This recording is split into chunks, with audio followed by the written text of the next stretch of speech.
السلام علیکم. امید لرم چې تاسو به ټول ټیک ټاک وئ. نن به په دې ویډیو کې زه تاسو سره څه انفارمیشن شیر کوم او هغه انفارمیشن د نیروبیان کپسول بری کې دي چې نیروبیان کپسول مونږ په کوم حالاتو کې مریض ته ورکو او په ورځ کې به څو ټیمه ورکو او کوم حالاتو کې به د نیروبیان کپسول مونږ مریض ته نه ورکو. د دې نیروبیان کپسول استعمال سره څه ساید افیکټس دي او کنيشته دا ټولې خبرې په دې کې مونږه ډیسکس کوو. ویډیو مکمل وګورئ. زما نوم عبدالخلیق خټک دی. زه تقریبا 15 کاله شو چې په دې میډیکل فیلډ کې کار کوم. اول خبره دا ده چې نیروبیان بیسیکلی د څه شی نیروبیان چې کم دی دا مونږ سره په کپسول فارم کې راځي او انجکشن فارم یعنی په شکل کې راځي. نیروبیان مختلف قسم ته ویټامینز بدی کې دي. هر یو ویټامین خپل کار دی. زه د هر یو ویټامین دلته کې ذکر نه کوم. ویټامین B1 دا کار دی، ویټامین B6 دغه کار دی، ویټامین B12 دغه کار دی، بلکې زه به اورال خبره کوم چې نیروبیان بیسیکلی موږ کوم کنډیشنو کې حالاتو کې مریض ته ورکولی شو، هغه انجکټیبل فارم کې وي یا کیپسول فارم کې وي. نو اول نمبر کې دا ده چې کله زمونږ امیونټي سیستم کمزوری شي، امیونټي سیستم دا ده چې زمونږ دفاعي نظام کمزوری شي، لږ شانته زمونږ وجود ته یخني وشي، مونږ ته تبه راځي، زمونږ وجود بیماریږي، یا لږ شانته ګرمي سیوا شي، زمونږ وجود هغه ګرمي هم نشي برداشت کولی. نو داسې حالاتو کې مونږ نیروبیان کپسول استعمالولی شو، نیروبیان انجکشن هم استعمالولی شو. دې نه علاوه جسمانی کمزورۍ دپاره کوم انسان چې جسمانی کمزوري وي او وجود یې کمزوری وي، دردونه وي، په لږ شانته دی وګرځېږي، د ګرځېدو وجې نه د خپې باندې دردونه وي، په وجود باندې دردونه وي، نو داسې حالات کې مونږ نیروبیان کپسول مریض ته ورکولی شو. او دې نه علاوه چې کله زمونږ په جسم کې د نروز ډیمیج وشي، زمونږ چې کوم د عصبي نظام دی د کې چې کوم نروز دی، اعصاب دي، دا کمزوري شي، دا ډیمیج شي، د خپل کار نه کوي، خپل فنکشن نشي کولای، نو دې حالاتو کې مونږ نیروبیان کپسول هم استعمالولی شو او نیروبیان انجکشن هم استعمالولی شو. اوس خبره دا دی چې د نرس چې کله ډیمیج شي، کمزوري شي، د دې به څه علامات وي. د دې اول علامت دا وي چې زمونږ په د خپو کې هم څه دم نه وي او زمونږ لاسونو کې هم څه دم نه وي، زمونږ خپې، زمونږ لاسونه میږي کېږي. کله چې مونږ یو سیز نسو، پین نسو یا داسې کپ نسو یا ګلاس نسو، هغه مونږ پکړ نشو کوی، صحیح نیولی نشو. نو د دې مطلب دا وي چې زمونږ په لاسونو کې کم چې نروز دي، کم اعصاب دي، هغه کمزوري شوي دي. نو داسې حالاتو کې که تاسو عصبي مسله وي نو تاسو نیروبیان کپسول هم استعمالولی شئ او نیروبیان انجکشن هم استعمالولی شئ.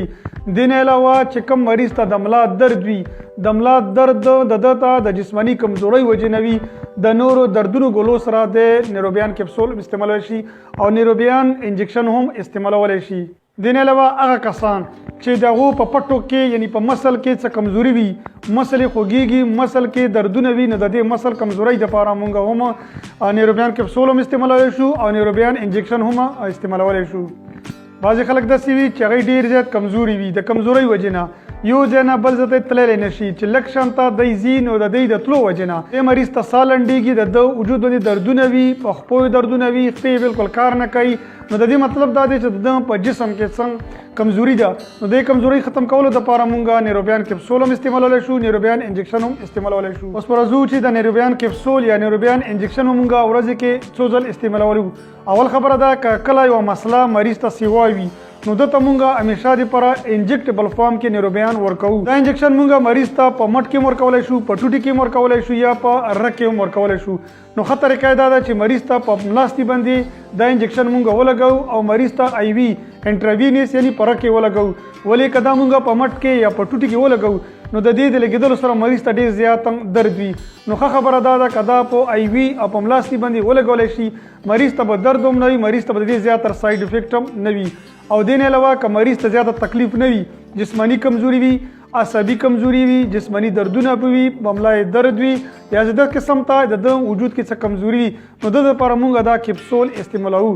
دا کپسول چې کم دي دا مونږ مریض ته روزانه په ورځ کې یو ټایم ورکولی شو، روټۍ نه تقریبا نیمه ګنټه وروستو استعمالولی شو. اوس به راځو چې د دې نیروبیان ساید افیکټ څه دي. یو مریض که دا نیروبیان کپسول استعمالوي یا انجکټیبل کې استعمالوي نو د مریض ته څه قسم ته ساید افیکټ هم کېدلی شي.